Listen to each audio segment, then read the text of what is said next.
আমি বললাম, ময়না কই তুমি? সে আমাকে বলল, হ্যাঁ শোনা বলো। কি বলো কথাটা? হিয়া নাভির কথার সাথে সাথে নাকচ করে দিয়ে বলল, ছি, আমি তো সব বলিনি। আমি বলেছি জান আসছি। কথাটা বলার সঙ্গে সঙ্গে নাভি হিয়াকে টেনে নিজের সঙ্গে মিশিয়ে নিল।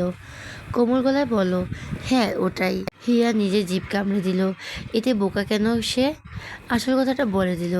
হিয়া লাজুক এসে নাভির বুকের কাছে মুখ লুকালো। নাভি হিয়ার মাথায় উষ্ণ চুমু এঁকে দিল। আদুরের স্বরে বলল, আচ্ছা যাও শুয়ে পড়ো, রেস্ট করো। রাতে এমনিতে অনেক ধকল গেছে। প্রথমে তো ঠিকই ছিল, কিন্তু শেষের কথাটা শুনে হিয়ার কানটা গরম হয়ে উঠল। লজ্জার সুন্দর মুখশ্রী লাল হয়ে ওঠে। কথাটা সব আটকে গেল গলায়। কোনো শব্দ খুঁজে পেল না বলার জন্য। হিয়া সরে গেল নাপের কাছ থেকে। দু হাতে মুখ লুকিয়ে অস্পষ্ট স্বরে বলল, অসভ্য কোথাকার। মেয়েটি গিয়ে শুয়ে পড়ল বিছানায়। পিছন থেকে নাফি বলে উঠল, ময়না আমি অসভ্য শুধু তোমার জন্যই। শেষে হিয়ার দিকে তাকিয়ে ছুড়ে দিল একটা ফ্লাইং কিচ। হিয়া কাঁথা মুড়ি দিল। নাফি তা থেকে ঠোঁট বাঁকিয়ে হাসলো। এরপর রুম থেকে বের হয়ে গেল। হিয়াতে অবাক হলেও আর কিছুই বলল না। বলল বেফাস কিছু বলে ফেলবে, এতে বেচারি হিয়া লজ্জা পাবে। ছাদে দাঁড়িয়ে আছে নাফি, ঠোঁটে গোজা দাবি সিগারেট। কারো জন্য অপেক্ষা করছে সে। নাফি আনমনেই দাঁড়িয়ে আছে, দৃষ্টি হিয়াদের বাড়ির পেছনের দিকে। হিয়ার সঙ্গে দ্বিতীয়বার সাক্ষাৎ এখানেই হয়েছিল। এখানকার লাজুক হিয়া তখন ছিল ঝগড়ুটে, কিন্তু ঝগড়াটা না করেছিল তখন। পুরনো স্মৃতি মনে করলো নাফি হাসলো। ঠিক তখনই পেছন থেকে শুনতে পেল পরিচিত কণ্ঠস্বর, কিছু বলবে? নাফি পিছনে তাকালো। রাজকে দেখে একটু অবাক হলো না। একটু আগে সে রাজকে ছাদে ডেকেছে। রাজ আসা মাত্র নাফি সিগারেটটা শেষ করে দাম্ভিকতার সাথে পায়ে নিচে পিষল তা। এরপর এগিয়ে গেল রাজের দিকে, মুখোমুখি দাঁড়ালো। রাজের অবস্থা তখন অনেকটাই করুণ। নাভির সামনে এসেছে এই জন্য না, তার অবস্থা খারাপ অন্য কারণে। নাভিকে নিজের কাছে আসতে দেখিয়ে রাজ নিজেকে স্বাভাবিক রাখার চেষ্টা করলো। অবশ্য মেয়ে হলে এতক্ষণে নিশ্চিত কেঁদে ফেলতো সে। যাই হোক, রাজ আবারও বলল, কি যেন ডাকলে? নাভি বেশ কিছুক্ষণ ধরে পর্যবেক্ষণ করলো রাজকে। এরপর মুখ খুললে বলল, ওকে একটা কথা বলতে চাচ্ছিলাম, কিন্তু ব্যস্ততার কারণে বলা হয়নি। এখানে ফিরে আছি তাই ভাবলাম বলে ফেলি। রাজ খানিকটা বিব্রত বোধ করলো। নাভির সাথে তার মোটেও ভালো সম্পর্ক না। তো দরকার ছাড়া দুজন দুজনের সাথে কথাও বলে না। সেখানে নাভি তার সাথে কথা বলতে চাচ্ছে, তাও আবার এখানে। রাজ বুঝতে পারল না নাভি কেন তাকে ডেকেছে, কি এমন বলতে চায়।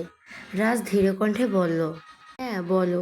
নাভির সময় অপচয় করলো না, বলো আমি তোর কি হই রে? এমন প্রশ্নে রাজ অনেকটাই ভেবাচ্চাকা খেয়ে গেল। মনের ভেতরে খসখসানি শুরু হলো তার। নাভি আবার হিয়ার কথা তুলবে না তো? রাজের অবস্থা এখন ছেড়ে দে মা, কেঁদে বাঁচি। হিয়াকে দেখলে তার কলিজা পুড়ে যায়, বুকের ভেতর অসহ্য যন্ত্রণা হয়। তাও যদি রুহিটা একটু ভালো হতো। এই জন্য রাজ এখন হিয়া থেকে পালাতে চায়। রাজ এখন আগে থেকে সে বাঘ নেই। হিয়ার বিয়ের পর সে বিড়াল হয়ে গেছে, বিড়াল। তাও ছেলে বিড়ালের মতো সাহসী নয়, একটু ভীতু মেয়ে বিড়ালের মতো হয়ে গেছে সে। তাই আগের মতো গলায় আর জোরও নেই। রাজ এদিক ওদিক তাকিয়ে বলল, বড় ভাই, তাহলে আমার বউ কি হয় তোর? রাজ এবার হতভম্ব হলো। যা ভেবেছিল ঠিক তাই। মনে মনে নাপিকে গালাগাল দিল সে। নাপি বাচ্চা নাকি তার জীবনটা পুরো তেনা টানা করে দিয়েছে। এসেই যখন পড়েছে, এখান থেকে উত্তর না দিয়ে যাওয়ার কোনো পথও নেই। দেখা গেল এই মাসের হাত খরচটা দিল না। ভাবি, বড় ভাবি। হ্যাঁ, হিয়া কিন্তু তোর বড় ভাবি হয় রাজ। এটা সবসময় মাথায় ঢুকিয়ে রাখিস। তোর বউ মানে রুহিকেও এটা মাথায় রাখতে বলিস। রাজ কিছু বলতে পারলো না, রাগে হাত মুঠো করে ফেললো। ওদিকে নাভি থেকে থাকার পাত্র নয়। সে রাজের কাঁধে হাত দিল, শক্ত কণ্ঠে বলল, তোর সাথে ওর সাথে আগে কী সম্পর্ক ছিল না ছিল তা আমি দেখতে যাব না রাজ, সত্যি দেখতে যাব না। বাট প্রেজেন্টে হিয়া আমার স্ত্রী। ওর দিকে কেউ যদি একটা খারাপ দৃষ্টি রাখে, সেই চোখ আমি উপড়ে নিতে দুবার ভাববো না। নাফি রাজের সামনে দাঁড়ালো আবার, ফের বলল, এবং তুইও জানিস কিন্তু আমি কেমন। ভালো আছি, ভালো থাকতে দিস। হিয়ার সামান্য কিছু হলে কিন্তু আমি তোদের তাণ্ডব বানিয়ে দেব। আমি পুরনো রূপে ফিরলে কি হবে বা কতটুকু করতে পারি তা তুই ভালোভাবেই জানিস। So be careful. সরে এলো রাজের কাছ থেকে। এতক্ষণে গম্ভীর মুখটা হাস্যোজ্জ্বল করে ফেললো সেকেন্ডের মাঝে। রাজকে আবার বলো। ব্যাস এটাই বলতে চাইছিলাম। রুহিকে কথাটা বলে দিস প্লিজ। ওকে আমি বোঝাতে গেলে ব্যাপারটা ভালো দেখাবে না। কথাটা বলে নাফি সেখান থেকে সাধারণভাবে চলে গেল। পেছনে রেখে গেল ভয়ঙ্কর রাগান্বিত রাজকে। না পারলেও কিছু বলতে আর না পারছে সইতে। তবে নাফির ঠান্ডা হুঁকিতে সে বেশ ভয়ই পেল। কেননা এটা ঠিক, নাফি রাগলেও কাউকে মানে না, কিচ্ছু মানে না। ওকে রাগানো মানে নিজের ক্ষতি নিজেই ডেকে আনা। রাজনাফি যাওয়ার পর রাগে দুঃখে চিৎকার করতে থাকলো। দৌড়ে গিয়ে দেওয়ালে ঘুষি মারল কয়েকটা। মনটা কিছুতেই শান্ত হচ্ছে না, কিছুতেই না। খাবার টেবিলে বসে আছে সকলে। হিয়ার দুই চাচা, নাফি ও রাজ, হিয়া ও রুহি এবং হিয়ার অন্যান্য কাজিনরা। সকালের খাবার বেড়ে দিচ্ছেন বাড়ি গৃহিণীরা। খেতে খেতে হিয়ার চাচারা নাপিকে এটা সেটা বলছে, আর নাপিও তার উত্তর দিচ্ছে। নাপির পাশে বসা হিয়া মেয়েটি নাপিকে দেখছে আর অবাক হচ্ছে। ওর কথা প্রত্যেকটি গোছানো কথা, কথা বলার ধরন সব কিছুই মুগ্ধ করেছে হিয়াকে। হিয়া আর চোখে একবার রাজের দিকে তাকালো। সে এখন মাথা নিচু করে খেয়েই যাচ্ছে। হিয়া মনে মনে নিজের রুচিকে ধিক্কার জানালো। তার রুচি এতটা খারাপ? এই ছেলের সাথেও 3টা বছর প্রেম করেছে। হিয়ার নাক ছিটকাল, নিজের ওপর নিজেরই রাগ হচ্ছে। হিয়া এবার তাকালো রুহি দিকে। বেচারি আরি, ওকে কষ্ট দিতে গিয়ে কি বিষ পানি করেছে। আহারে। হিয়া রুহির দিকে তাকিয়ে দেখলো ওর মুখখানা। নাপিকে সবার সামনে প্রশংসিত হতে দেখে ওর মুকুট ছিঁড়ে একদম পুরো কালো কয়লার মতো হয়েছে। হিয়া বেশ আনন্দ পেল। এই জন্য বোধহয় বলে, অপরের জন্য গর্ত খুলে সেই গর্তে নিজেরই পড়তে হয়। হিয়া ওদের দিকে তাকিয়ে খাচ্ছিল। অসতর্কতার জন্য হাতে চামচটা পড়ে গেল নিচে। হিয়ার সাথে সাথে সেটা তুলে নিচ্ছেও হলো।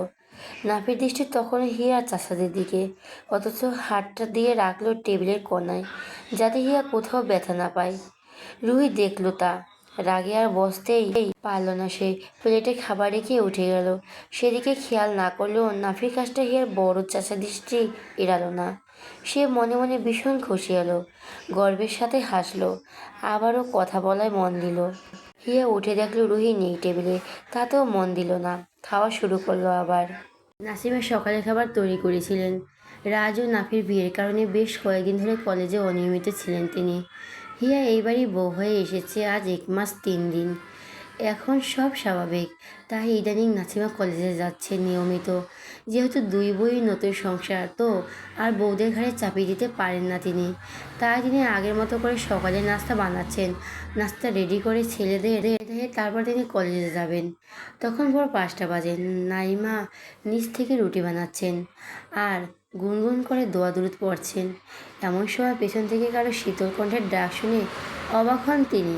মা, আজ আপনি একা একা কাজ করছেন? মনের ভেতর প্রশান্তির ছোঁয়া বয়ে যায় নাসিমার বেগমের। তিনি হাসি মুখে বলল। হিয়াকে দেখে একটুও অবাক হন না তিনি। মেয়েটা এমনই, প্রতিদিন রাতে পই পই করে বলে দেয় নাসিমাকে, মা আপনি কিন্তু একা একা এত কাজ করতে যাবেন না, ফরজ আমি উঠি, আমাকে একটু ডাক দিবেন আম্মু, দুজনে একসঙ্গে করলে সব তাড়াতাড়ি হয়ে যাবে। নাসিমা শোনেন না হিয়ার কথা, কি করে শুনবেন তিনি?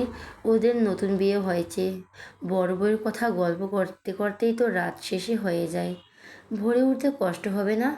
তাছাড়া নতুন বিয়ে হয়েছে ওদের, বাপের বাড়িতে যেসব অভ্যাস ছিল তা তো আর এত কম সময়ে চলে যাবে না। ওকে তো একটু সময় দেওয়া উচিত, যেমনটা রুহি নিয়েছে। এসব ভেবে নাসিমা আর ডাকেন না হিয়াকে। যেটুকু কাজ তিনি একাই করতে পারবেন। কিন্তু মেয়েটি শুনলে তো, এই যে প্রতিদিনের মতো নিয়ম করে আজও উঠে চলে এসেছে। তুমি কেন উঠতে গেলে মা? এইটুকু কাজ আমি একাই পারবো। হিয়া ততক্ষণে নাসিমার পাশে এসে দাঁড়িয়েছে। হিয়া নীল শাড়িটার আঁচলখানা কোমরে গুজলো, বেসিনে রাখা থালাবাটিগুলোতে হাত দিয়ে বলল, আম্মু আমি জানি আপনি পারবেন, আপনিই তো মা। আর মায়ের হাতে সব পারে, কিন্তু আপনি এখানে একা কাজ করবেন আর আমি ঘুমিয়ে থাকবো, এটা হয় বলেন? নাসিমা খুশি হন মনে মনে, তবে যতটা হন ততটা প্রকাশ করেন না। কেবল হিয়ার দিকে মুগ্ধ নয়নে তাকিয়ে রইলেন কিয়ক্ষণ। হিয়া আর কিছু বলে না, থালা বাসনগুলো ধুয়ে ফেলে। গৃহকর্মী রাবেয়া গর্ভবতী হওয়ায় দুরুন নাসিমা ওকে দিয়ে অতটা ভারী কাজ করায় না। রাবেয়া আসে 10টার দিকে, এসে অল্প সংখ্যক কাজ করে দিয়ে চলে যায়। এই জন্য নাসিমার উপর একটু বেশিই চাপ পড়ে গেছে। হিয়া ও নাসিমা মিলে সকালের নাস্তা তৈরি করলো। সব কাজ শেষ। তখন সকাল 7:30। নাসিমা তখন হিয়াকে বললেন, তাহলে তুমি প্লিজ খাবারগুলো একটু টেবিলে নিয়ে রাখো, আমি রেডি হয়ে আসছি, খেয়ে দিয়ে একেবারে বেরোবো ওদের সাথে। হিয়া প্রথমে সায় জানালো, পরক্ষণে কী ভেবে যেন ডাকলো নাসিমাকে। নাসিমা পিছন ঘুরে তাকালেন, বললেন, কিছু বলবে মা? হিয়া প্রথমে গাইগুই করতে লাগলো, যা দেখে নাসিমাকে অভয় দিলেন। এতে হিয়া যেন একটু সাহস পেল। বলো আম্মু, আমি ভার্সিটিতে যেতে চাচ্ছিলাম, আজকে যাব। নাসিমা হঠাৎ করে কী যেন মনে পড়ল, এই জন্য তিনি জিভ কাটল। হিয়া দিকে এগিয়ে এসে ওর কাঁধে হাত রাখলেন, বললেন, আরে আমি তো ভুলেই গেছিলাম ভার্সিটির কথা, তোমাকে বলবো বলবো করে মনেই থাকে না। যাই হোক, এটা আমার আবার আমাকে বলার কি দরকার আম্মু? অবশ্যই যাবে তুমি ভার্সিটিতে। হিয়া হাসলো, বলল, আমি আজকে থেকে যেতে চাচ্ছিলাম আম্মু। বেশ তো, আচ্ছা আমি রাজকে বলবো তোমাকে নিয়ে যাওয়ার জন্য। এতক্ষণে হাসি খুশি মুখটা রাজের কথা শোনা মাত্র চুপসে গেল। হিয়ার তো ঠেকা পড়েনি যে রাজের সাথে যেতে হবে। রাজের কথা শুনে হিয়া যতটা না বিরক্ত লাগলো, তার চেয়ে দ্বিগুণ ঠান্ডা গলায় সে বলল, না না মা, সমস্যা নেই, আমি একা যেতে পারবো। তাছাড়া আপনার ছেলের সঙ্গে একটু কথা বলে নিই। নাসিমা সায় দিলেন তাতে। হিয়াকে পাঠিয়ে দিলেন ওর ঘরে। নাফির সাথে কথা বলবে, আবার ভার্সিটিতে যাওয়ার জন্য তৈরি হবে, সময় লাগবে মেয়েটার। তাই তিনি হিয়াকে পাঠিয়ে দিলেন এবং নিজের সমস্ত খাবারগুলো টেবিলে এনে রাখলেন। সব কিছু গুছিয়ে তারপর গেলেন নিজে ফ্রেশ হতে। নাপিত তখনও ঘুমিয়ে। ফজরের দুজন একসাথে নামাজ পড়েছে। এরপর হিয়া নিচে চলে গেছে আর নাফি আবারও ঘুমিয়ে পড়েছে। হিয়া এসে আগোছলে নাফি শিওরে বসলো। কি মনে করে যেন হিয়া হাত রাখলো নাফির গালে, খোঁচা খোঁচা চাপদাড়িতে। নাফির দিকে তাকিয়ে হুট করে চমৎকার হাসলো সে, হাত বুলিয়ে দিতে লাগলো গোটা মুখে। মন্ত্রমুগ্ধের ন্যায় দেখে গেল তার ব্যক্তিগত পুরুষটাকে। কণ্ঠে তার আপনা আপনি চলে এলো, এ তো মায়ে কখন জড়ালেন সাহেব? কীভাবে পারলেন? এই হিয়া যে এলোমেলোভাবে বড্ড জড়িয়ে যাচ্ছে আপনি নামক মানুষটাতে। আপনি কিন্তু দারুণ জাদু জানেন নাফি। কিভাবে পারলেন এমন জাদু করতে? নাভি আচমকা চোখ রেখে ফুলল এবং নিজের মুখে থাকা হিয়ার হাতখানা চেপে ধরল সে। হঠাৎ আকস্মিক ঘটনায় কিংকর্তব্য বিমূঢ় হলো হিয়া। সে চমকে গেল। ও কিছু বলার আগে নাপি হেয়ার হাতটা টেনে ঠোঁট ছোঁয়ালো। এতে হিয়ার সর্বোচ্চ যেন শিউরে উঠল। এতে মেয়েটি পরক্ষণে চোখ দুটো বন্ধ করে নিল। নাপি বাঁকা হাসলো তা দেখে, বলো, তুমি আমার কাছে এলে তো লজ্জা কেন পাও ময়না? বিয়ে তো অনেক দিনই হলো, এখন কি লজ্জা ভাঙাতে পারিনি? হিয়া জবাব দিল না। সে নিজেও জানে না নাবির সামনে একে কেন কাঁপাকাঁপি শুরু হয় তার। লজ্জারা সব আষ্টেপৃষ্টে জড়িয়ে রাখে তাকে। আমার সুনীল বাংলা, আমি তোমায় ভালোবাসি, চিরদিদি আমরা।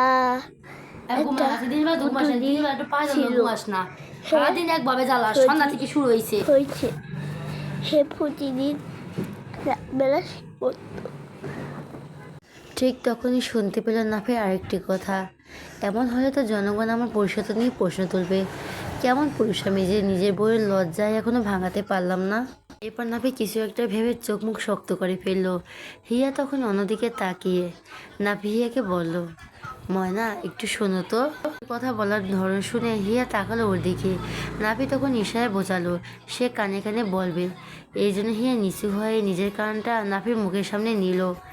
নাফি তখন হিসিয়ে বলল, প্রতিদিন যে ডোজ চলছে তাতেও কি লজ্জা ভাঙার কাজ হচ্ছে না? আরও কড়া ডোজ চাই? আর চোখ দুটো আপনা আপনি বড় হয়ে গেল। ছি ছি, লজ্জা মেয়েটা হাঁসফাঁস করতে লাগলো। সরে যেতে চাইলো সেখান থেকে, কিন্তু শেষ রক্ষা হলো না। নাফি আর হাতটা টেনে ধরলো, বসালো হিয়াকে আগের জায়গায়। স্বাভাবিকভাবে বলল, তুমি যদি উল্টাপাল্টা মনে করে নিজে লজ্জা পাও, তাও কি আমার দোষ?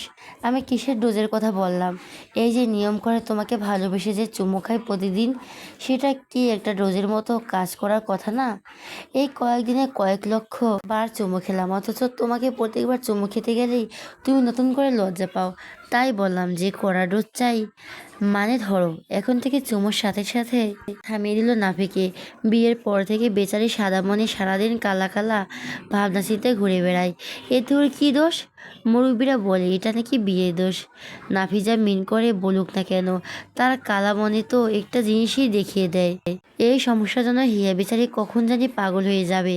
হিয়া কথা ঘুরানোর আপ্রাণ চেষ্টা করে বলে উঠল, আজকে ভার্সিটিতে যেতে চাচ্ছিলাম, দিয়ে আসবেন আমাকে? হিয়ার ভার্সিটি যাওয়ার কথা শুনে নাফির চকিত উঠল। শোয়া থেকে উঠে বসলো সে। ময়না, ভার্সিটিতে যাওয়া কখন প্ল্যান করলে? হুট করেই, অনেকদিন তো যাওয়া হয় না, সামনে এক্সাম আছে তো।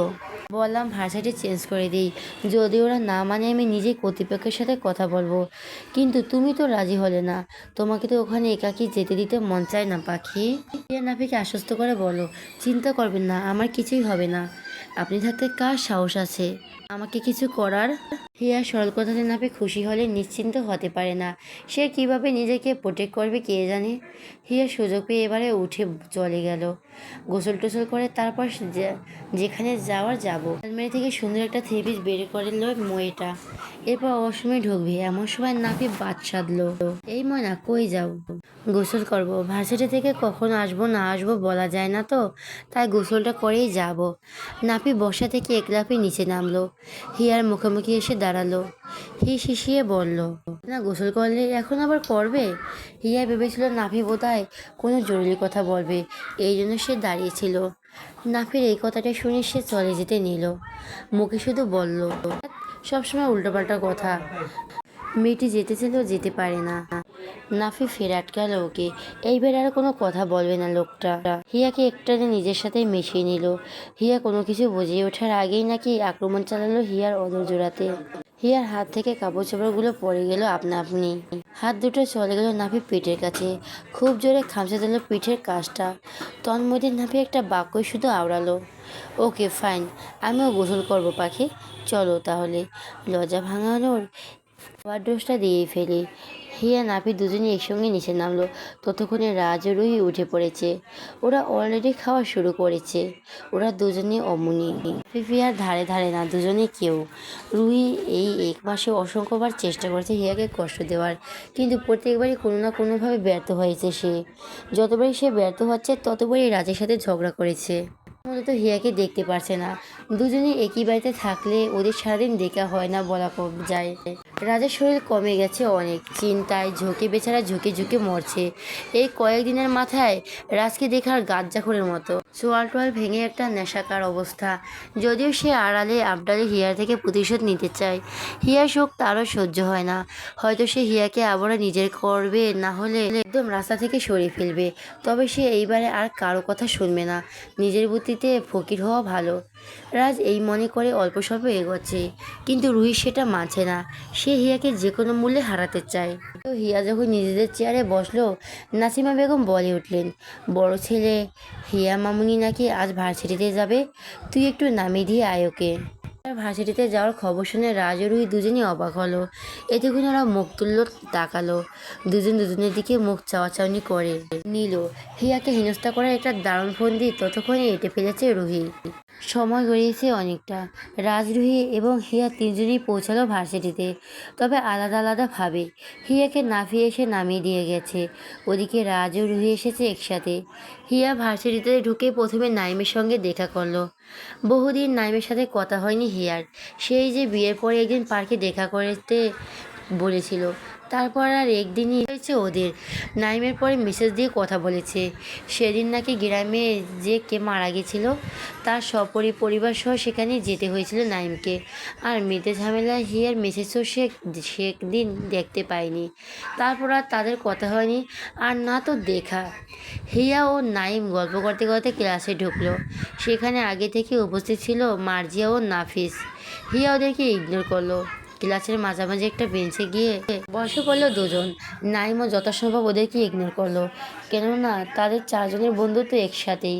আজ মার্জিয়া নাফিস যেভাবে হিয়ার সাথে বেইমানি করলো, তার সাথে যে কে করবে না কি গ্যারান্টি আছে। এইসব ভেবে নাইমও হিয়ার পিছু পিছু গিয়ে ওর পাশেই বসে পড়লো। মার্জিয়া ও নাফিস ওদের আরও কিছু ক্লাসমেটদের সাথে গল্প করছিল। হিয়াদের সাথে মার্জিয়া নাফিসকে কী যেন ইশারা করলো। নাফিস বাঁকা হাসল শুধু। হিয়া ও নাইম নিজেদের মধ্যে কথা বলছে তখন। হিয়া অনেক দিন পড়ালেখা থেকে দূরে, অনেক কিছু থেকে পিছনে পড়ে গেছে সে। সেসব বিষয়ে কথা বলছিল দুজন। ঠিক তখনই মার্জিয়া ও আরও একটা মেয়ে এলো ওদের সামনে। মার্জিয়া গদগদ হয়ে গেছে হিয়াকে দেখে। ও এমন একটা ভাব করতে থাকলো যেন ওদের মাঝে সব কিছুই ঠিকঠাক, ওরা ভীষণ ক্লোজ। মার্জিয়া হেসে হেসে বলতে লাগলো, কী রে হিয়া, শুনলাম রাজভাইয়ার বড় ভাইকে বিয়ে করেছিস, কি দেখলি ওনার মাঝে? হিয়া ভালোই বুঝলো মার্জিয়ার কথার মাঝে সুখে একটা খোঁচা মারলো। তবে সে চুপচাপ থাকলো না। নাইম উত্তর দিতে যাচ্ছিল মার্জিয়ার কথার, কিন্তু হিয়া থামিয়ে দিল ওকে। মার্জিয়ার চোখে চোখ রেখে শক্ত কণ্ঠে বলল, সেটা তোকে বলবে না তো নিশ্চয়ই। আমি যাকে খুশি তাকে বিয়ে করব, কেন করেছি তোকে কৈফিয়ত দিতে হবে? আরে তুই তো রেগে যাচ্ছিস কেন? আমি তোর ফ্রেন্ড হিসেবে জিজ্ঞেস করলাম শুধু। আচ্ছা, শুনলাম তোরা রাজা সম্পর্ক কথা নাকি তিনি জানেন। জেনে শুনে তো আর কেউ ছোটো ভাইয়ের গার্লফ্রেন্ডকে বিয়ে করবে না। কি দেখলি তাকে? এমন পাগল হয়েছে তোর জন্য? মার্জের কথা শুনে ক্লাসের সকলে হেসে উঠল উচ্চ শব্দে। হিয়া কিছু বলতে গিয়েও পারল না, কিন্তু গর্জে উঠল নাইম। ও দাঁড়িয়ে পড়ল, রাগেই খেই হারিয়ে বলল, মুখ সামলে কথা বল মার্জি। তুই ভুলে যাস না কার সাথে কথা বলছিস। অন্যের বিষয়ে তো ইন্টারেস্টেড কেন তোর? কী সমস্যা হ্যাঁ? কিছু বলে না বলে মাথা কিনে নিয়েছিস? মার্জি ওর সাথে মেয়েদের দিকে তাকে চোখ ইশারা করলো। নাফিস ততক্ষণে রুম থেকে বের হয়ে গেছে।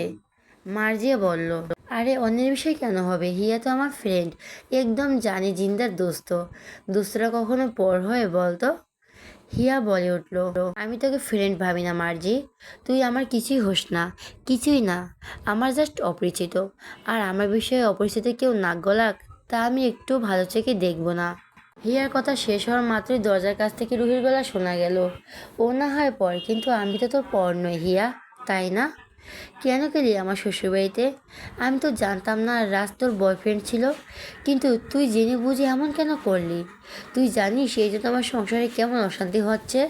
কি এখানে কেউই আশা করেনি, না হিয়া আর না তো নাইম। হিয়া অবাক হয়ে গেল রুহির এসব কথাতে। ও জানতো না। হিয়া ভালোভাবে বুঝতে পারলো রুহি এখানে ওকে হেনস্থা করতে এসেছে, না হলে বাড়ি বসে তো একবারে এসব কথা তোলে না। এখানে জনসম্মুখে কেন সব বলছে? হিয়া থমথম খাওয়া মুখের দিকে তাকিয়ে রুহে প্রশান্তির শ্বাস ফেলল। নেকা কান্নার অভিনয় করে, জানিস হিয়া, বাড়িতে কতবার ভেবেছি এসব বিষয়ে কথা বলবো তোর সাথে, কিন্তু তা তো আর হয়ই না। তুই তো বাড়ির বড় বউ, আমার সংসারটা নিয়েই নিলে। বাড়িতে কথা বলতে কেমন অস্বস্তি হয়, তাই তো বাধ্য হয়ে এখানে বলছি। প্লিজ আবার কিছু মনে করিস না। এরপর রুহি অন্যদের উদ্দেশ্যে বলল, এসব নিয়ে হিয়াকে কেউ কথা শোনাবে না, আমাদের দুই মনের বিষয় এটা। আমার কষ্ট হচ্ছে বলে বললাম শুধু, না হলে তোমাদের সামনে কখনো বলতাম না। বোঝো তো, তোমরা এক্স গার্লফ্রেন্ডকে ভাইয়ের বউ হিসাবে দেখলে একটা ছেলের কেমন লাগতে পারে? হিয়া বাকরুদ্ধ। রুহি ওদের ভার্সিটির সিনিয়র আপু, তাই ওর কথা সহজে সকলে বিশ্বাস করে নিল। হিয়া দেখে সবাই কেমন অদ্ভুতভাবে তাকিয়ে থাকলো। হিয়া দেখলো সব কিছু, নিজেকে সে সময়ে ভীষণ অসহায় লাগলো। আপু, এসব কথা আপনি হিয়াকে আলাদা করে বলতেন, এখানে কেন বলছেন? তখনই সেনা নামের একজন বলে উঠল, কেন রে নাইম, তোরা তো জ্বলছে কেন? যখনই দেখছি হিয়াকে কেউ কিছু বলছে তখনই তুই জ্বলে উঠছিস। হিয়া কি তোর ডাবল টাইমিং করছে নাকি? কথাটা কানে পৌঁছানো মাত্র হিয়ার সমস্ত শরীরের শক্তি সব লোপ পেল। নাইম হাত মুঠো করে ফেলল রাগে, তেড়ে গেল মেয়েটিকে মারতে, কিন্তু মেয়ে মানুষ বিধায় সে গায়ে হাত তুলো না, বেঁচে সজরে পাঁচ মারল। হিয়ার হাত ধরে বলো, ও আমার বোন হয়, বোন। বোনকে প্রোটেক্ট করা ভাইদের দায়িত্ব, বিশেষ করে তোদের মতো জানোয়ারদের হাত থেকে। সেনা মেয়েটি থমথম খেয়ে গেল। ও কি বলছে ভেবে বলেনি, কথাটি হুট করে মাথায় এসেছে, তাই বলে ফেলছে। তাছাড়া ভার্সিটিতে থাকতে গেলে সিনিয়রদের অনেক কাজ লাগে, সিনিয়রদের মন রাখতে গেলে তো একটু একটু এসব করাই যায়।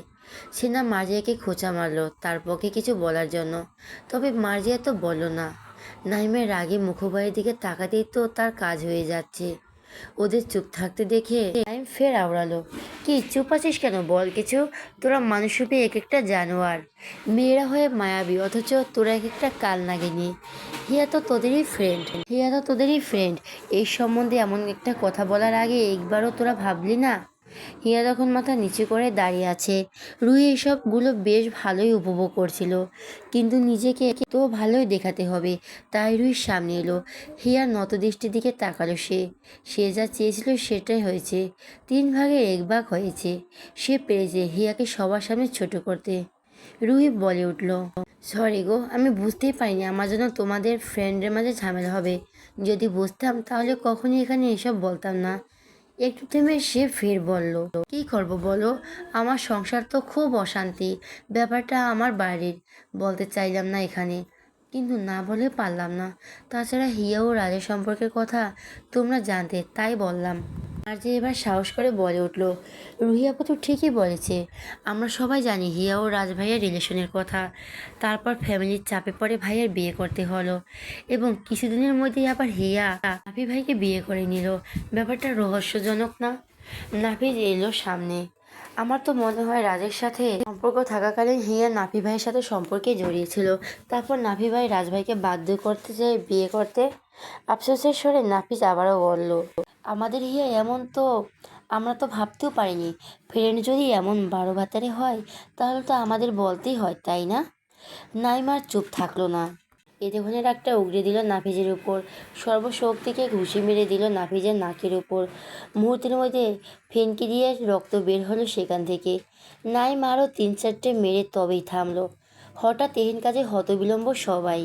নাফিস যখন মাটিতে লুটিয়ে পড়েছে, মার্জিয়া সহ সকলে ঘিরে ধরল নাফিসকে। ওকে নিয়ে ব্যস্ত হয়ে পড়ল সকলে। এমতো অবস্থায় রুহি হিয়া জামাটা টেনে ধরলো বুকের কাছে।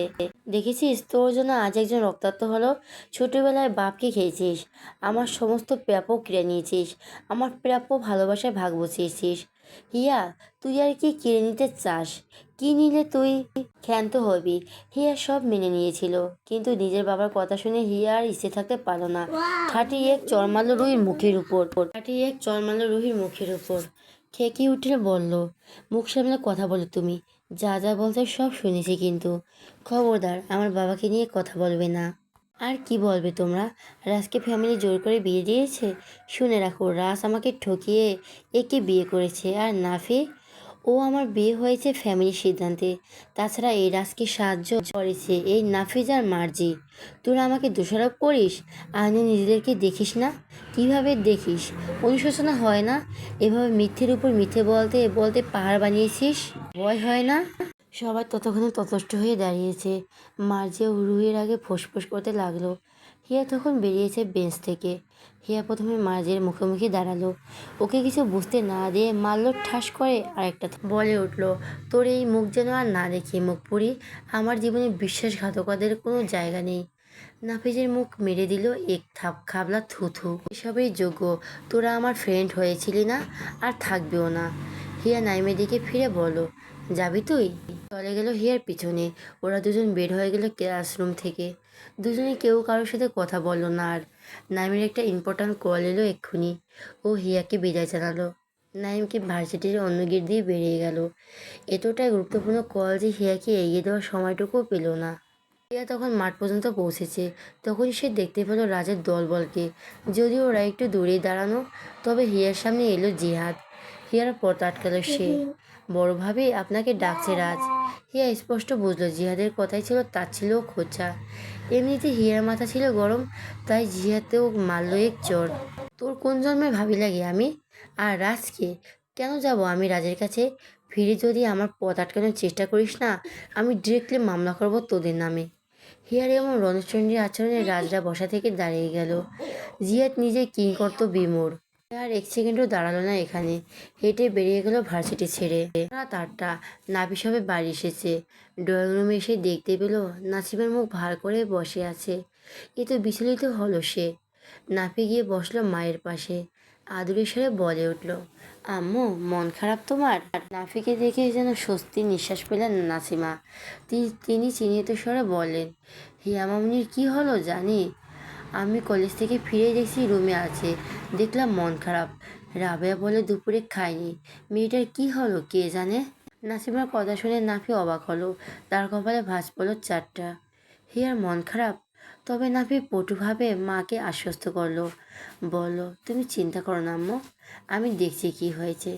যাও তুমি রুমে যাও, রেস্ট করো। নাফি নাসিমাকে রুমে পাঠিয়ে দিল এবং সে নিজে চিন্তিত হয়ে উপরে গেল। নিজের রুমের কাছে গিয়ে দরজা নক করলো 2বার। 3বারের বার নক করতেই দরজা খুলে দিল হিয়া এবং দরজা খুলে সে অন্য দিনের মতো লাজুক হাসলো না, গোমড়া করে ভেতরে গেল। নাফির কাছ থেকে অফিসের ব্যাগটা নিল। হিয়া নাফির ব্যাগটা নিয়ে চলে যেতে চাইল, কিন্তু বাদ সাধল নাফি। ওর হাত টেনে নিজের সাথে মিশিয়ে নিল। হিয়ার কপালে চোখ জুড়ে থাকা বেবি হেয়ারগুলো কানের পাশে গুজে দিল। কপালে চুমু খেয়ে স্বভাবত সে আদরের স্বরে পিয়ন ডাকে বলে উঠল, ময়না, কি মন খারাপ? কি হয়েছে আমার রোদ্দুরির? আজ মন আকাশে রোদের বদলে মেঘ কেন জমলো? হিয়া মন খারাপের মাঝে মুচকি হাসলো। কিছু না। কিছু তো হয়েছে, বলো আমায় কি হয়েছে? এই কথা মনে করে হিয়ার মাথায় আবারও রাগ উঠল। নাভির কোমল ভালোবাসা হিয়ার মনে আগুন নেভাতে পারল না। সে ঝাঁঝালো কণ্ঠে বলল, আপনি জানতেন আমি আপনার ছোট ভাইয়ের গার্লফ্রেন্ড? কেন বিয়ে করেছেন আমাকে? নাভির চল শক্ত হলো হিয়ার কথা শুনে। তাহলে এই কারণ হিয়ার মন খারাপের? হিয়াকে সরালো না নিজের কাছ থেকে। সে ধারণা করে ফেলেছে কেন হিয়ার মন খারাপ। নাফি মনে মনে একটু অভিমান করলো হিয়ার উপর। সে তো নিষেধ করেছিল হিয়াকে, কেন মেয়েটা শোনে না তার কথা? তবে এসব বেশি একটা গায়ে মাখলো না নাফি। তারই তো বউ, আর বউটা না হয় একটু সহজ সরল, কিন্তু সে তো আর ওর মতো অবুঝ নয়। নাফি বোঝদারের মতো করে সামনে নিল বিষয়টা। ক্ষীণকণ্ঠে বলতে লাগলো, শোনো ময়না, তোমাকে প্রথম যেদিন দেখেছিলাম সেদিনই বুঝেছিলাম কিছু কিছু মানুষের দেখে প্রেমে পড়তে সময় লাগে না। কিছু কিছু মানুষকে দেখে প্রেমে করতে সময় লাগে না। তুমি তেমনই একজন। তোমার চোখের ভেতর যে সরলতা, সেটা আমাকে এক মুহূর্তে বন্দি করে ফেলেছিল। আমি তোমার বাহ্যিক রূপে নয়, তোমার ভেতরে মানুষটার প্রেমে পড়েছি। এমনকি তোমার অতীতে কে ছিল কে ভুল ছিল আমি কিছুই দেখতে চাই না, কখনো দেখতে যাবও না। এটা আমার কাছে কোনো বিষয়ই নয়। মানুষ অতীত নিয়ে বাঁচে না, মানুষ বাঁচে বর্তমান আর ভবিষ্যৎ নিয়ে। আর আমার ভবিষ্যৎটা আমি তোমাকে নিয়ে দেখতে চাই। তুমি নিখুঁত হও বা না হও, আমার কাছে তুমি ঠিক ততটাই, যতটা হলে একজন মানুষকে নিঃস্বার্থ ভালোবাসা যায়। আমি তোমাকে ভালোবাসি প্রিয়তমা, আমার প্রিয় রোদ্দুরি। তোমাকে বিয়ে করার কারণ এগুলো। আর কিছু বলতে হবে? হিয়া হতবিলম্ব। আপাতত তার বাক্সটি হারিয়ে গেছে। মানুষের জ্বলতে থাকা রাগটা দপ করে নিভে গেছে সেই কখন। হিয়া টের পেল তার চোখে অশ্রু এসে পড়েছে। তাকেও কেউ এতটা ভালোবাসে? এই জন্যই কি সৃষ্টিকর্তা বলেছেন, তুমি ফুলের পেছনে ঘুরো না, আমি তোমার জন্য গোটা বাগানটায় রেখে দিয়েছি। কি অদ্ভুত সব কিছু। নাফি দ্বিতীয়বার হিয়ার চুলের ভাঁজে ঠোঁট ছোঁয়ালো। আদুরে স্বরে বলল, এসব কথা আর কখনো মুখে এনো না ময়না। এখন তোমার সবচেয়ে বড় পরিচয়, তুমি আমার স্ত্রী। নাফি হিয়া তুমি। আর আর কি চাই তোমার? তুমি আর কোনো দিনও খেয়াল করবা না, খেয়ালও দিও না। এইদিকে যাও আর দূরে নিগুন্ধুকের দেখিয়ে যাও তুমি ভালো আছো। প্রমিস করছি একটা ফুলের টোকা পর্যন্ত লাগতে দিব না গায়ে। হিয়া অনুতপ্ত হলো। মানুষটা তো তাকে রক্ষা করার জন্য কত কি করেছে। হিয়া তো এই কয়েকদিনে বুঝেছে মানুষটা ভালোবাসার গভীরতা। শুধু শুধু মানুষটার সাথে ছাড়ি মারলো। হিয়া তখনও নাপির বুকের উপর। হিয়া প্রথমে নাপিকে না ধরলেও কিছুক্ষণের জন্য মাথায় সে দুহাত পেঁচিয়ে ধরলো নাফিকে। কান্না বিজড়িত গলায় বলল, আমি সরি, আমার ওভাবে বলা উচিত হয়নি তখন। নাভি হালকা হাসলো। বলো, তুমি বলবে না তো কে বলবে শুনি? ওটা আমি মনেই রাখিনি ময়না। একটা কথা, তোমার থেকে বয়সে আমি যেহেতু বড়, তাই দুনিয়াটা তোমার চেয়ে আমি ভালো চিনি। আমি যখন কিছু বলবো তখন সেটা মেনে নেওয়ার চেষ্টা করবে। আমি তোমাকে জোর করবো না কখনো, বাট কথাটা মনে রাখবা সবসময়।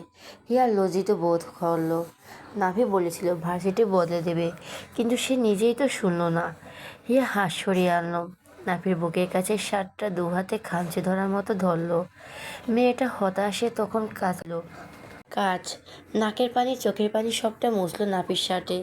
ভালোবাসা পেয়ে মেয়েটি আহ্লাদে গদগদ অবস্থা। হিয়া বলল, ওরা আমাকে অনেক কথা শুনিয়েছে, আমার একটু খারাপ লেগেছে তাই বলে ফেলেছি। আর হ্যাঁ, এখন থেকে আমি আপনার সব কথা শুনবো। নাভি সব দেখে কিছু বলল না, হাসলো কেবল। ততক্ষণে মাথায় গেঁথে গেছে পুরো বিষয়টা। এখন ওদেরকে একটা কিছু করতে হবে। খোলার সাথে দাঁড়িয়ে সিগারেট ফুঁকছে নাপি। হঠাৎ পেছনে কারো উপস্থিতি টের পেল। সে ঘাড় ফিরে পেছনে তাকালো, দেখলো রাজ ও রুহি উপস্থিতি হয়েছে।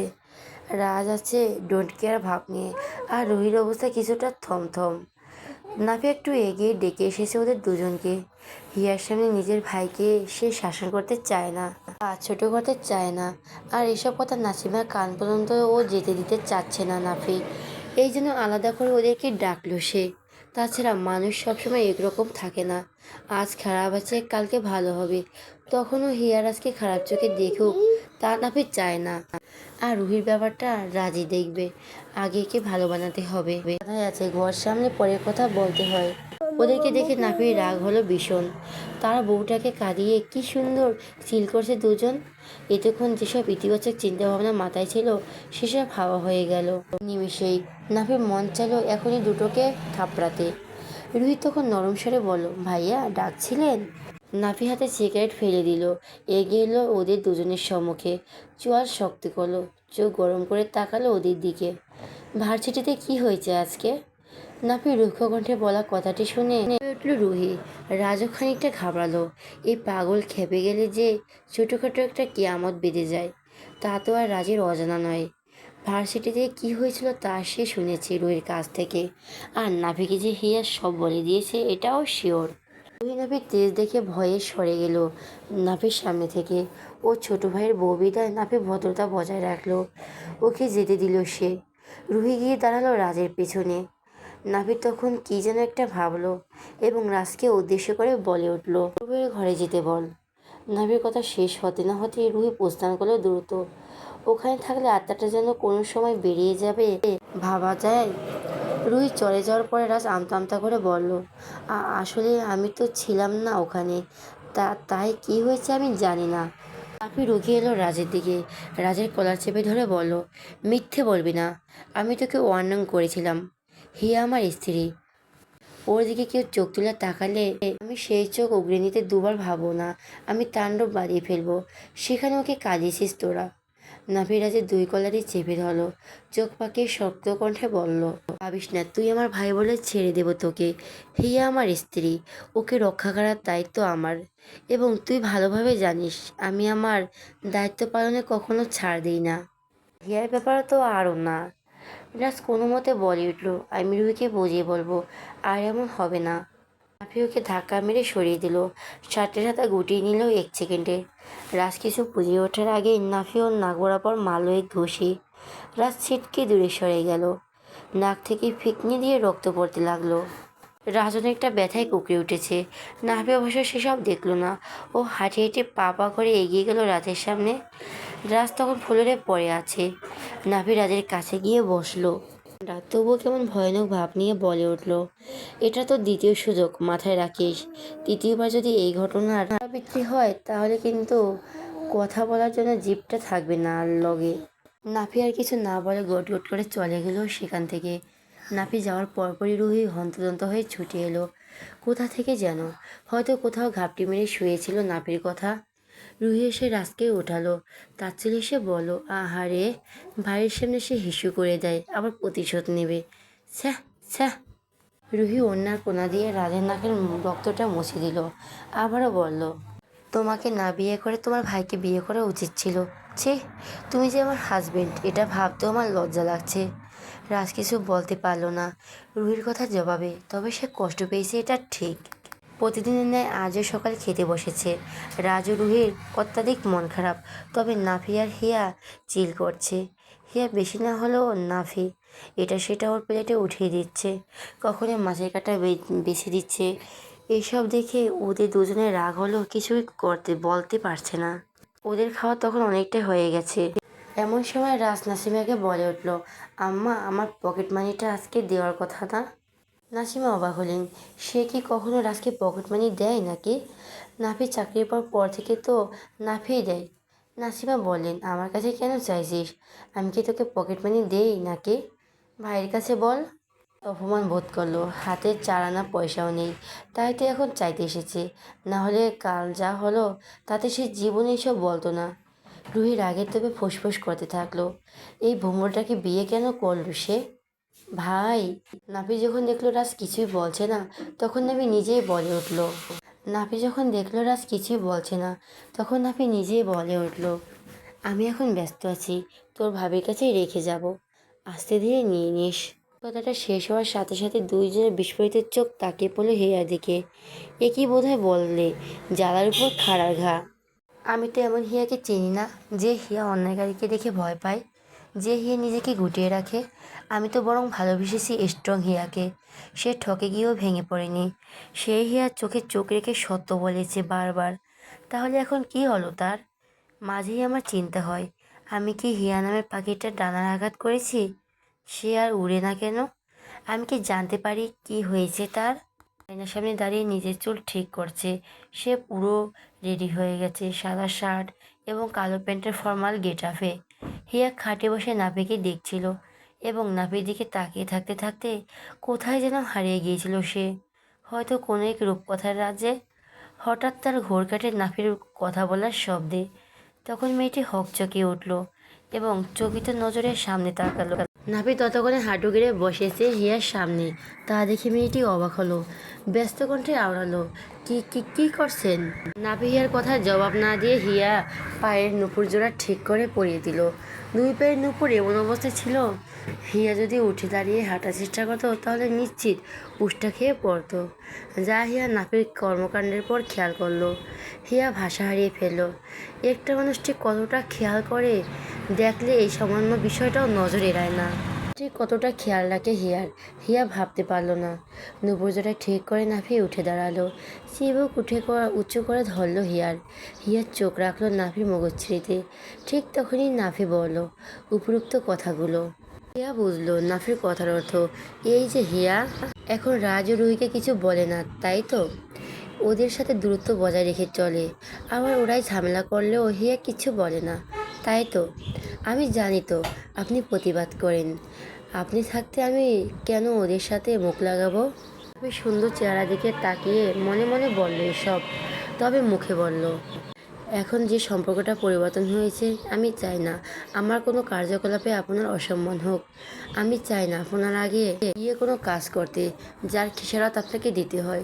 আপনি তো বলেছিলেন আমাকে রক্ষা করবেন, আমার অসম্মান হতে দেবেন না। আমি তো আপনার উপরে ভরসা রেখে চুপচাপ থাকি। আপনি আলতো করে ঠোঁট ছোঁয়ালো হিয়ার কপালে, খানিকটা হাসলো সে, তবে তা হিয়া দেখলো না। নাফি এরপর বসলো হিয়ার পাশে। হিয়ার মাথাটা টেনে নিজের কাঁধের উপর রাখলো, বলল, ময়না, এই যে বললে না সম্পর্কের পরিবর্তন, এটা আমাকেও মেনটেন করতে হয়। এই যে দেখো, রুহিত আমার ছোট বউয়ের ভাইয়ের বউ। ও তোমার সাথে অন্যায় করে এবং করেছে তা আমি জানি, কেননা আমি সম্পর্কে ভাসুর হই। এখানে আমার সম্পর্কের সীমাবদ্ধতা আছে, কিন্তু ও তোমার বোন হয় আর এখন বড় যা। এখানে কিন্তু তোমার চুপ থাকাটা বড়ই বেমানান। এখানে যেহেতু আমি অপারগ, তাই তোমার নিজেকেই নিজে রক্ষা করা উচিত, বুঝলে? আমার ভাইয়ের বিষয়টা আমি দেখব, ওটা তোমার ভাবতে হবে না। মনে রেখো, ওরা জিতে গেলে কিন্তু তুমি হেরে যাবে হিয়া, আর তুমি হারলে হেরে যাব আমিও। আমার যে ভয় হয়, আমার জন্য যদি আপনাকে অসম্মানিত হতে হয়, ওরা যদি প্রকাশ করে দেয় আমার অতীত, তখন? হিয়ার কথা শেষ হওয়ার আগে নাফি বলে উঠল, একটা কথা বলো তো, তোমার বিয়ে হয়েছে কার সাথে? ভেবাচাকা খেয়ে গেল। হ্যাঁ, বিয়ে কার সাথে হয়েছে তোমার? আমার কি হও তুমি? থমথম খাওয়া গলায় বলল, আপনার সাথে।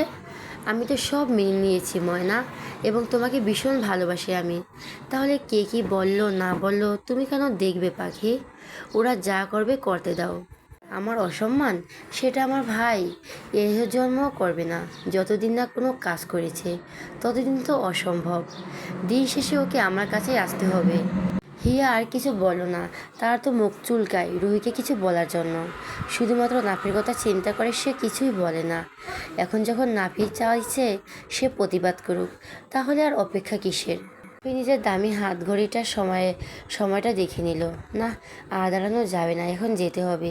ও শেষবার হিয়ার কপালে চুমু খেলো। হিয়াকে বিদায় জানিয়ে চলে গেল অফিসের উদ্দেশ্যে। বলে গেল আজ যেন হিয়া ভার্সিটিতে না যায়। নিজের রুমে বসে ফোনে স্ক্রল করছিল, এমন সময় দরজায় নক করলো কেউ। নাফির সঙ্গে বকবক করাতে বেমালুম ভুলেই গিয়েছিল সকালের বিষয়টা। দরজার শব্দ শুনে হিয়ার মনে পড়ল তখনকার কথা। মনে মনে হাসলো, একই বোধ হয় বলে ফান্দে পড়া। হিয়ার তাচ্ছিল্যে হেসে উঠল, কি অদ্ভুত, যে মেয়েটা কীভাবে ঠকালো, এখন নাকি তার কাছেই হাত পাততে হবে। হাস্যকর। দরজা খুলে রুহিকে দেখতে পেল হিয়া। রুহি ওকে দেখে বাঁকা হাসলো। হিয়া বুঝলো কালকের ঘটনার জন্য রুহি ভীষণ খুশিতে আছে। রুহি বোধহয় বুঝলো না এভাবে যে নিজেকে নির্লজ্জ প্রমাণ করলো। রুহি নাটকীয় ভঙ্গিতে বলে উঠল, কালকের জন্য আমি দুঃখিত হিয়া। আমার নাম ধরেছ কেন? এসব কোন ধরনের অভদ্রতা? কারো কথায় মানো না দেখছি। রুহি হেসে উঠল শয়তানের মতো, বলে উঠল, আমার সংসারে আগুন লাগিয়ে এখন দিমাগ দেখাস? দেখাচ্ছি সমস্যা তোমার? অবশ্য সমস্যা থাকারই কথা। যার জামাই বেকার আমার স্বামীর কাছে হাত পাততে হয়, তার সমস্যা থাকারই কথা। রুহি হাত ওঠালো হিয়ার ওপর, মারতে গেল হিয়াকে। তবে তার আগে হিয়া ধরে বসলো রুহির হাতটা। হিয়া একটুও টানলো না, রুহির হাতটা শক্ত করে চেপে ধরলো, দাঁতে দাঁত পিষে বলল, খবরদার এমন দুঃসাহস দ্বিতীয়বার দেখাতে এসো না, হাত একদম ভেঙে দেব। আর তোমার ভাসুর মানে আমার স্বামীকে চেনো তো? আমার গায়ে একটা টোকা লাগলে কিন্তু সে আর ভাসুর টাসুর মানবে না, সোজা পঙ্গু হাসপাতালে পাঠিয়ে দিবে। রুহি কিছু বলার আগে নিচ থেকে ডাকলো রাজ। রুহি, কতক্ষণ লাগে তোমার? আমি বেরোবো তো। তাদের কথা হিয়া চেঁচিয়ে বলে উঠল, বেয়াদব বিয়ে করলে এমনই হয় দেবর বাবু। হিয়ার বলা শেষের সম্বোধন শুনে রাজ যেন ধাক্কা খেলো একটা, হজম করতে পারল না বিষয়টা। ও ছিল দাঁড়ানো। হিয়ার কথা শুনে রাজ পাশে থাকা সোফায় বসে পড়ল। বুকে সেই চিনচিনি ব্যথাটা আবার শুরু হলো।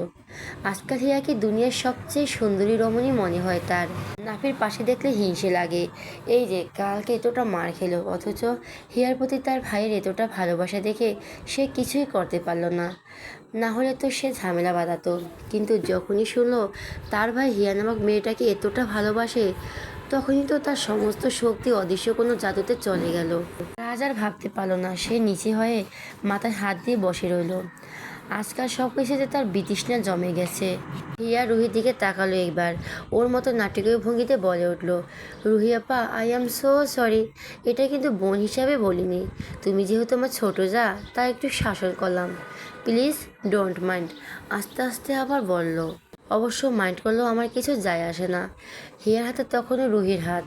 হিয়া রুহির হাত নাফির হাত দেওয়া হাত টাকাগুলো বুঝে দিল, ঝাটকা মেরে হাতটা ছড়িয়ে দিল। রুহির মুখের সামনে দরজাটা বন্ধ করে দিল। লজ্জায় অপমানে রুহির পা জোড়া ভেঙে এলো।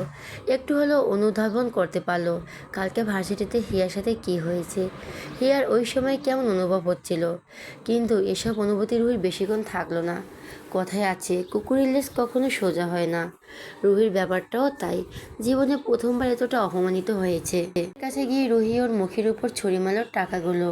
খেয়ে বলল, অকর্মা কাপুরুষ কোথাকার, তোর যখন ইনকাম করার মুরদ নেই, তাহলে কেন বিয়ে করেছিলি আমাকে? তোর টাকার দরকার, তুই ভিক্ষে করতে পারলি না, আমাকে কেন পাঠাইলি? শেষের কথাটা শুনে রাজা নিজেকে ঠিক রাখতে পারল না। কষিয়ে এক চড় মারল রুহির গাল বরাবর। চুলের মুঠি ধরে টানতে টানতে নিয়ে গেল নিজেদের রুমে। ঠাস করে দরজা আটকে রুহিকে ছুঁড়ে মারল দেওয়ালের দিকে। রুহির তাল সামলাতে না পেরে বাড়ি খেল দেওয়ালে। তবে কিছু হলো না তার। রুহি নিজেকে সামলানোর আগে রাজ আবার হামলা করলো ওর উপর। রুহির গালটা টেপে ধরল, চোখ পাকিয়ে বলে উঠল, আমি করতে চেয়েছি নাকি তুই এসেছিলি আমার কাছে? ডাইনি কোথাকার, তোর চেয়ে হি হাজার গুণ ভালো। দেখছিস ওরা কেমন সুখী, আর তোকে বিয়ে করে আমার জীবনটা জাহান্নাম হয়ে গেছে। রুহি ছটপট করতে থাকলো ছাড়া পাওয়ার জন্য, দম আটকে আসছে তার। রাজ ওকে ছাড়ার আগে ফের বলল, এতবার ভাবি তোকে কিছু বলবো না, কিন্তু তুই শালা এখন একটা চিজ। এমন এক একটা কাজ করি যাতে মায়ের খরচ হয়ে যায়। আচ্ছা কী করলে একটু শান্তি দিবি তুই? আমি জাস্ট বিরক্ত রুহি। রাজ রুহিকে ছেড়ে দেওয়া মাত্র রুহি তেড়ে উঠল। রাজের কলার ধরে বলল, অশ্রব্য গালি দিয়ে বলল, পাল তোর সাহস কী করে হয় আমার গায়ে হাত তোলার? হিয়া এখন খুব ভালো হয়েছে তাই না? ওরে যে রেপ করতে চেয়েছিলি জানে তোর ভাই? বলবো নাকি, দেখি কি করে। রুহির কথা শুনে রাজ শিথিল হয়ে এলো। কাল রাতে যে মারটা খেয়েছে, এখন যদি এই কথা না পিকানে যায়, তাহলে ও রাজের হাড় এক একটা আস্ত থাকবে না, এটাও শিওর। রাজ বসে আছে নিরালায়, এলাকায় বিষণ্ণ হয়ে। মনে তার এক আকাশসম অনুশোচনা, এক আকাশসম ভালো থাকার ইচ্ছা, আবার ভীষণ রাগ। এই সমস্ত মিশেলে প্রচণ্ড ডিস্টার্ব সে। রাজের বসে নেওয়া কোনো সিদ্ধান্তই ভালো ফলাফল বয়ে আনে না। তারা যখন ভালোই বুঝেছে দিনরাত রুহির সঙ্গে অশান্তি, এমনকি এখনও পর্যন্ত সে রুহিকে টাচ পর্যন্ত করতে পারেনি। নাম মাত্র একটা বৈবাহিক সম্পর্কে তারা জড়িয়ে আছে। রাজ যখনই রুহির কাছে যেতে চেয়েছে, রুহি ততবারই রাজকে দূরে সরে দিয়েছে, দোহাই দিয়েছে হিয়াকে নিঃস্ব করতে পারলে সে রুহিকে পাবে, আর না হলে না। এমনকি ওরা যখন হানিমুনে গেল তখনও ওদের মাঝে কিছুই হয়নি, বাদ বাকি যা ছিল সবটাই লোক দেখানো। রুহির বলা কথাটা রাজ প্রথম দিনই সহজভাবে এলেও সময়ের সাথে সাথে সে ভালোই বুঝতে পারছে ব্যাপারটা মোটেও সহজ নাই। আর যেখানে হিয়ার সাথে তার ভাইয়ের নাম জড়িয়ে আছে, ব্যাপারটা অসম্ভব বলা যায়। নদীর ধারে বসে সিগারেট ফুঁকছে, সন্ধ্যা ঘনিয়ে এসেছে ধরণীতে, অথচ রাজের সেদিনের খেয়ালই নেই। সে আছে ভাবনার রাজ্যে, রাজের জন্য পানির দিকে। এখানে এসেছে কখন তার খেয়াল নেই। ওর পাশে পড়ে আছে অগণিত সিগারেট। এই দুনিয়ার সবচেয়ে অভাব হচ্ছে শান্তির অভাব, একটুখানি সুখের অভাব। এই মুহূর্তে রাজের একটু সুখের প্রয়োজন, এতে শ্বাস নেওয়ার প্রয়োজন, না হলে যে দুনিয়ায় বেঁচে থাকাটা বড্ড কঠিন হয়ে যাচ্ছে তার কাছে।